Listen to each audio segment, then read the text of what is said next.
24 News, merci de nous rejoindre pour cette nouvelle édition. Tout de suite, les titres de l'actualité. À la une, les raids d'agression génocidaire sioniste sur Gaza se poursuivent toujours. Plus d'un mois depuis la conclusion de l'accord de cessez-le-feu. Le bilan s'est alourdi à 69 756 martyrs et 170 946 blessés.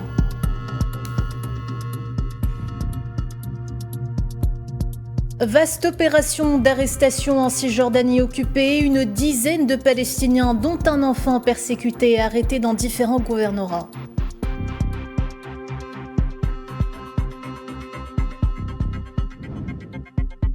Nouvelle mise à jour dans le dossier nucléaire iranien. Téhéran affirme que l'accord conclu avec l'Agence internationale de l'énergie atomique n'est plus valable.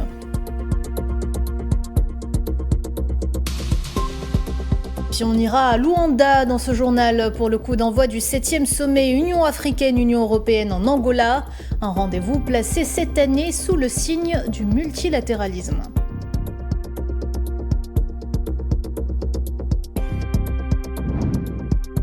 Et enfin, conflit en Ukraine, les troupes russes gagnent du terrain. Le ministère de la Défense revendique la prise de 3 nouvelles localités dans l'est du pays.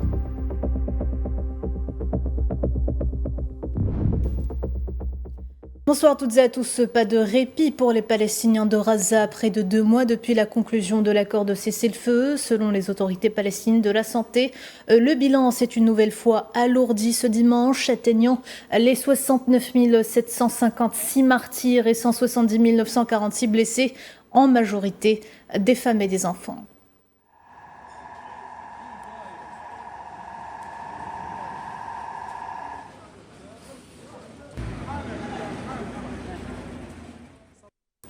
Et ces dernières 24 heures ont été sanglantes dans l'ensemble de l'enclave. Le bureau de presse gouvernemental de Gaza a révélé que 24 Palestiniens sont tombés en martyrs et 87 autres ont été blessés par les tirs de l'occupation dans la nuit de samedi à dimanche.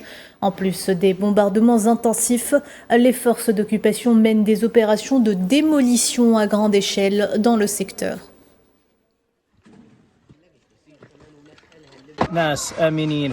Des personnes innocentes qui se trouvaient en sécurité chez elles ont été surprises et touchées par des roquettes. Dieu me suffit et il est le meilleur pour gérer les affaires. Nous n'attendons aucune intervention. Cela fait 2 ans que nous sommes tués et personne n'a bougé. Bougeront-ils pour 10, 12 ou 15 morts?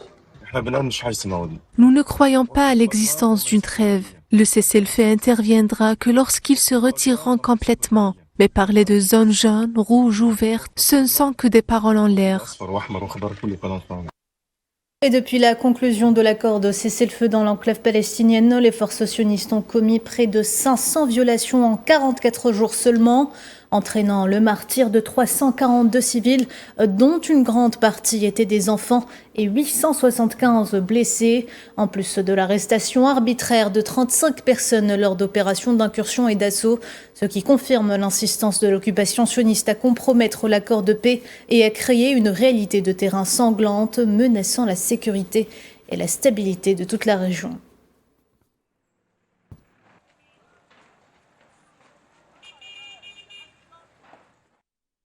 Le deuil ne quitte plus les Palestiniens de Gaza depuis plus de 2 ans. Les habitants de Deir el-Balah ont pleuré ce dimanche leurs proches assassinés la veille dans des bombardements sionistes ayant fait 20 martyrs et plus de 80 blessés.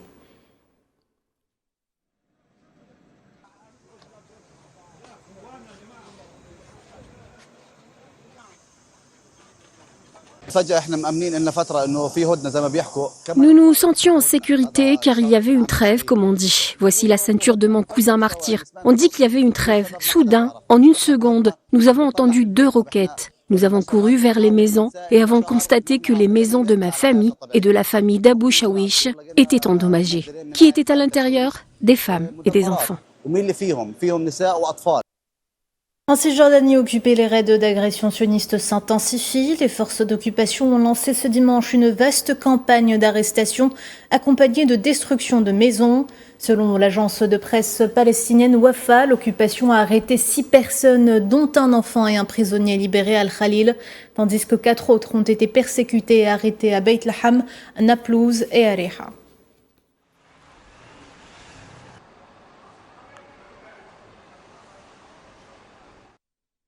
Le Conseil de sécurité de l'ONU tiendra sa réunion mensuelle ouverte lundi sur la situation au Moyen-Orient, y compris la question palestinienne.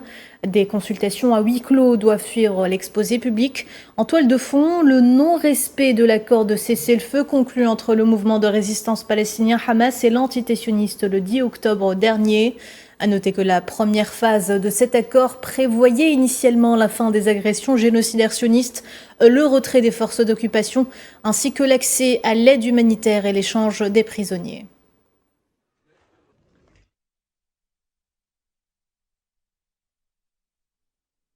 L'acharnement sioniste contre le Liban se poursuit. La frappe sioniste qui a visé ce dimanche la banlieue sud de Beyrouth a fait 5 morts et 28 blessés. C'est ce qu'a annoncé le ministère libanais de la Santé dans un nouveau bilan. L'attaque a touché un immeuble de 9 étages dans une zone densément peuplée de la banlieue.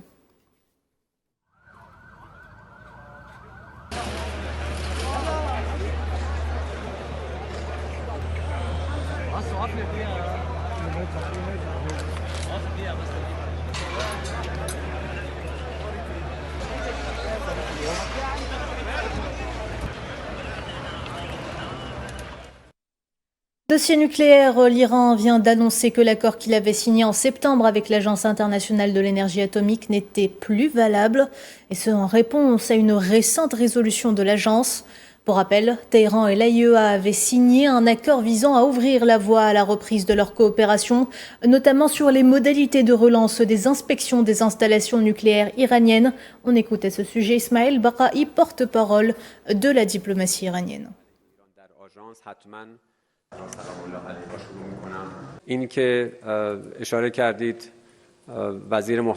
Le fait que, comme l'a déclaré le ministre des Affaires étrangères, notre enrichissement d'uranium soit actuellement suspendu en raison de l'agression militaire américaine et du régime sioniste ne suffit pas que nous soyons prêts à renoncer à un droit que nous confère le droit international, du fait d'une situation qui nous est imposée. La manœuvre de confrontation des 3 pays européens et des États-Unis contre l'Iran au sein de l'AIEA aura assurément des conséquences. L'une d'elles, comme je l'ai mentionné, est que l'accord conclu entre l'Iran et l'AIEA au Caire n'est plus applicable en pratique et nous avons officiellement annoncé que cet accord n'est plus valable.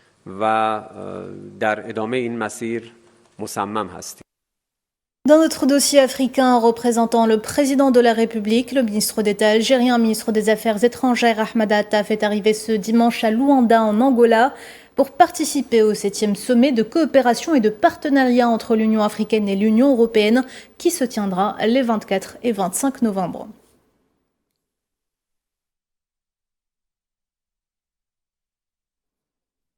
Luanda, où les travaux du 7e sommet Union africaine-Union européenne ont justement débuté. Ce sommet qui vient marquer le 25e anniversaire du partenariat UAE sera coprésidé par le président angolais João Lourenço, président en exercice de l'Union africaine, et le président du Conseil européen Antonio Costa. Parmi les personnalités attendues figurent également Mahmoud Ali Youssouf, président de la Commission de l'Union africaine, ainsi que Ursula von der Leyen, présidente de la Commission européenne. Au menu des discussions, les 4 grands axes de la coopération UAE, à savoir le multilatéralisme, la prospérité, la paix, la sécurité, la gouvernance, ainsi que les migrations.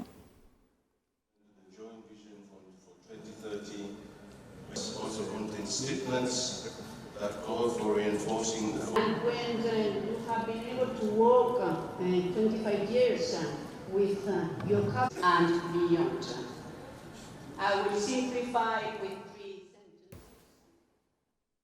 Et au micro de notre envoyé spécial à Luanda, Tinhin Makassi, l'ambassadeur de la République arabe sahraoui démocratique en Angola et en Namibie, Hamdi El-Jalil Ali, est revenu sur la rencontre de ce matin et sur son importance pour l'Union africaine.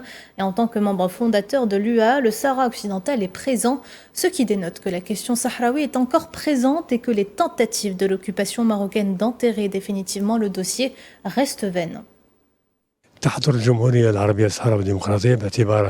La République arabe sahraoui démocratique participe en tant que pays fondateur de l'Union africaine. Cette présence est particulièrement importante, surtout après la propagande et la campagne mensongère menée par le colonisateur marocain à la suite de la publication de la dernière résolution du Conseil de sécurité, comme si le dossier était clos, la page tournée. La politique du dossier clos est défendue par le Maroc depuis de nombreuses années, depuis même le début de la cause sahraoui. Pourtant, celle-ci est reconnue comme une question de décolonisation et 50 ans plus tard, le peuple sahraoui poursuit toujours sa résistance face à l'occupation.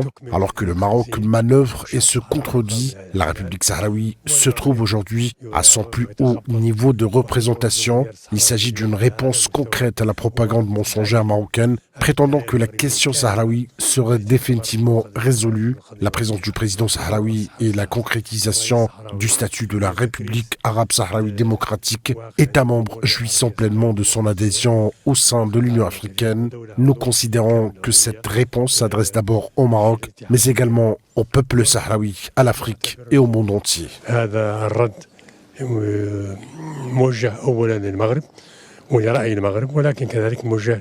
للشعب الصحراوي ولاستقرار الشعب الصحراوي في إفريقيا وفي العالم كله. De l'Angola, direction maintenant l'Afrique du Sud. Le sommet du G20 qui s'est déroulé à Johannesburg a conclu ses travaux ce dimanche avec la participation des leaders majeurs du bloc. Le document final du premier sommet du bloc africain a été adopté après des sessions de discussion consacrées aux principaux dossiers et questions à l'ordre du jour, ainsi qu'au thème de la justice sociale et autres.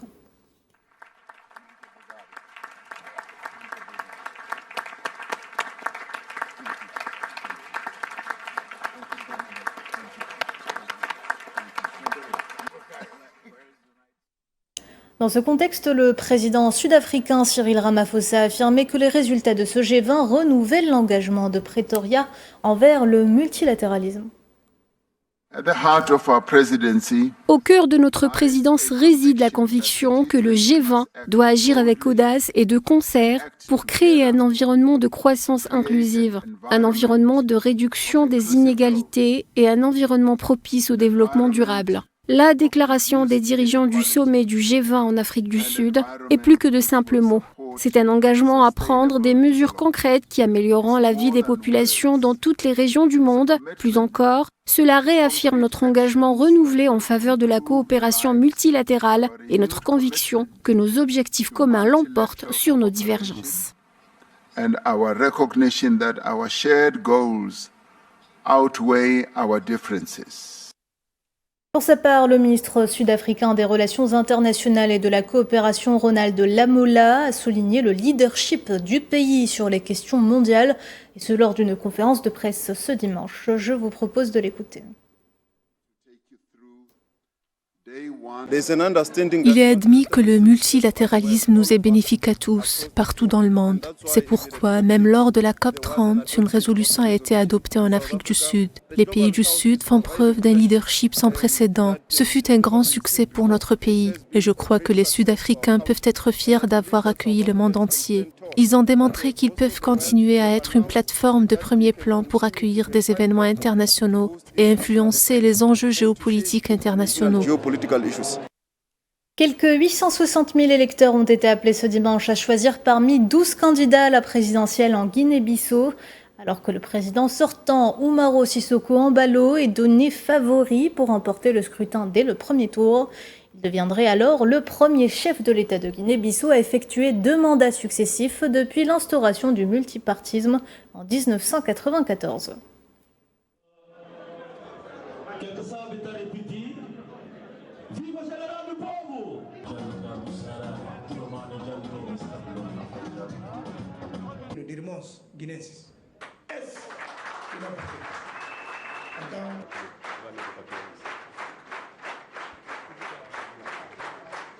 Eles talvez que tenham complexo. E a mim está assumir. O que aconteceu?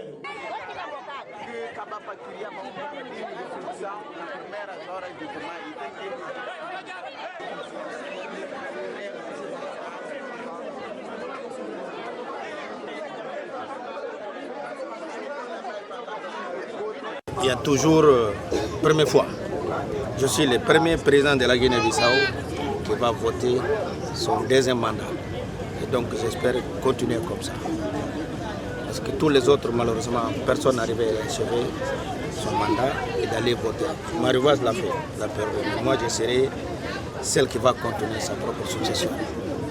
Voilà, comme vous le savez, dans la Constitution, on ne peut pas faire le troisième mandat. Mais je souhaite que se passe dans le calme, la paix et la stabilité.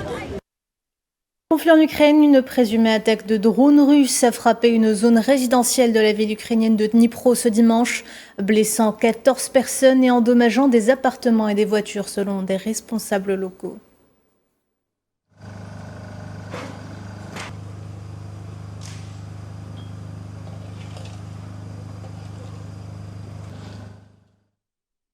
On en parlait en titre, l'armée russe a revendiqué ce dimanche la prise de 3 nouvelles localités dans l'est de l'Ukraine où elle a l'avantage face aux troupes ukrainiennes. Le ministère russe de la Défense a rapporté la capture de Petrivske dans la région de Donetsk où se déroule l'essentiel des combats et de Tiké et Otradne dans la région de Dnipro où ces troupes ont pénétré au cours de l'été et avancent rapidement.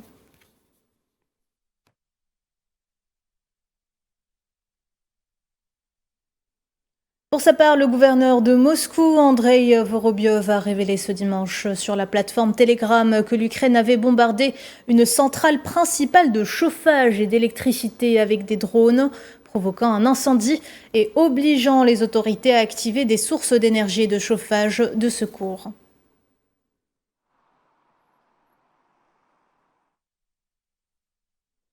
Et puis le bilan de la frappe de missiles de Ternopil revu à la hausse. Les autorités ukrainiennes ont déclaré ce dimanche que 34 personnes avaient été tuées lors d'une attaque imputée à la Russie la semaine dernière dans l'ouest du pays. Selon Kiev, un missile présumé russe a touché un immeuble d'habitation à la veille de la présentation du plan de paix américain visant à mettre fin au conflit.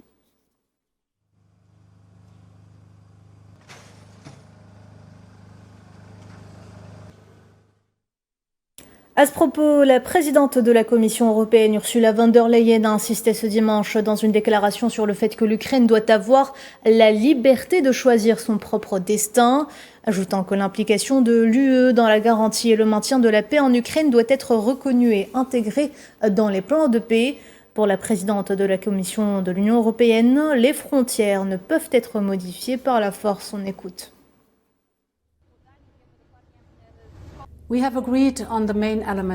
nous sommes entendus sur tous les éléments essentiels à une paix juste et durable et à la souveraineté de l'Ukraine. J'en soulignerai 3. Premièrement, les frontières ne peuvent être modifiées par la force. Deuxièmement, en tant que nation souveraine, l'Ukraine ne saurait subir de limitations à ses forces armées qui la rendraient vulnérable à de futures attaques et compromettraient ainsi la sécurité européenne. Troisièmement, le rôle central de l'Union européenne dans la garantie de la paix en Ukraine doit être pleinement reconnu. L'Ukraine doit avoir la liberté et le droit souverain de choisir son propre destin. Elle a choisi un destin européen. Cela commence par la reconstruction du pays, son intégration à notre marché unique et à notre industrie de défense, et à terme son adhésion à notre Union.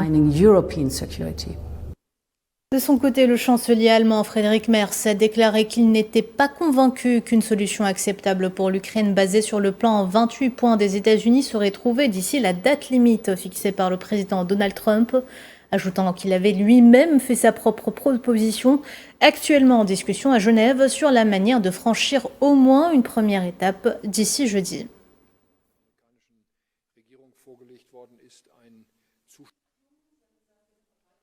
Il s'agit maintenant d'utiliser le plan en 28 points présenté par le gouvernement américain comme base pour rédiger un document acceptable par toutes les parties qui sera présenté par l'Ukraine, accepté et utilisé dans les négociations avec la Russie. J'ai fait une autre proposition qui ne constitue pas une solution complète pour ainsi dire. Je ne souhaite pas entrer dans les détails ici car elle fait actuellement l'objet de négociations à Genève. Je maintiens ma position. Certes, je ne dirais pas que je suis pessimiste, mais pour l'instant, je ne suis pas convaincu que la solution souhaitée par le président Trump sera trouvée dans les prochains jours. Nous sommes dimanche. Le président Trump prévoit de parvenir à une conclusion jeudi. Nous en sommes encore très loin. Cela ne signifie pas pour autant que c'est totalement impossible, mais je suis sceptique quant à la possibilité d'un tel résultat compte tenu des divergences actuelles. Il nous faudra attendre et voir. Le président Trump qui a déclaré ce dimanche sur son réseau Truth Social que l'Ukraine n'avait fait preuve d'aucune gratitude envers les Américains pour leurs efforts liés à la résolution du conflit avec la Russie, alors même que les armes américaines continuent d'affluer et que l'Europe continue d'acheter du pétrole russe.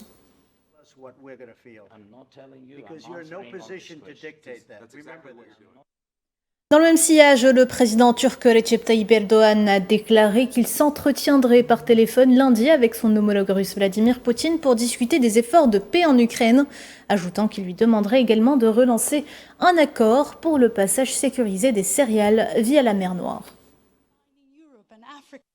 Diğer dostlarla görüşme fırsatını bulacağımı düşünüyorum. Zelensky ile geçen hafta J'ai mentionné ma rencontre avec Zelensky à Ankara la semaine dernière. Demain, nous aurons un autre entretien téléphonique avec Poutine. Et après ces rencontres, nous avons bien sûr travaillé sur le projet de corridor céréalier. Ce projet visait en réalité à préparer le terrain pour la paix. Demain, lors de notre entretien, je demanderai à nouveau à Poutine de relancer le corridor céréalier de la mer Noire. Je suis convaincu qu'il serait très bénéfique d'initier ce processus. Bien sûr, encore une fois, tant de personnes sont mortes. Quelles mesures pouvons-nous prendre pour enrayer ces décès? J'en discuterai avec lui. Après cet entretien, je pense avoir l'occasion d'échanger avec les Européens, Trump et d'autres partenaires sur les résultats de notre conversation. Diğer dostlarla görüşme fırsatını bulacağımı düşünüyorum.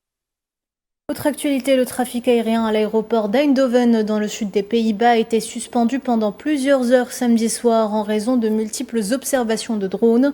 Selon le ministre néerlandais de la Défense, l'armée a utilisé vendredi soir des armes contre des drones aperçus au-dessus de la base aérienne de Volkel, à quelques 40 km au nord-est de la ville.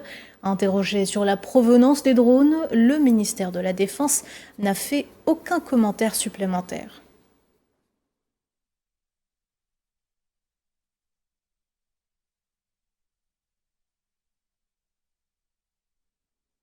Et les récentes inondations au Vietnam frappées par des pluies diluviennes ont fait au moins 102 morts en une semaine selon un nouveau bilan officiel publié ce dimanche par l'agence de presse vietnamienne.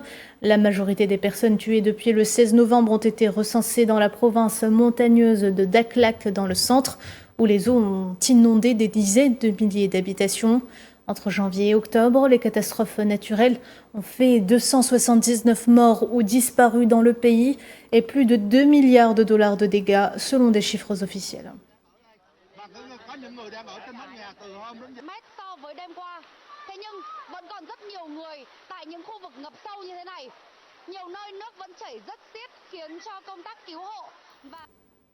Voilà, madame, monsieur, on arrive à la fin de cette édition. Vous pouvez revoir ce journal sur nos réseaux sociaux ou bien en scannant le QR code qui s'affiche en bas de votre écran. L'actualité continue sur Al24 News. Excellente soirée à toutes et à tous.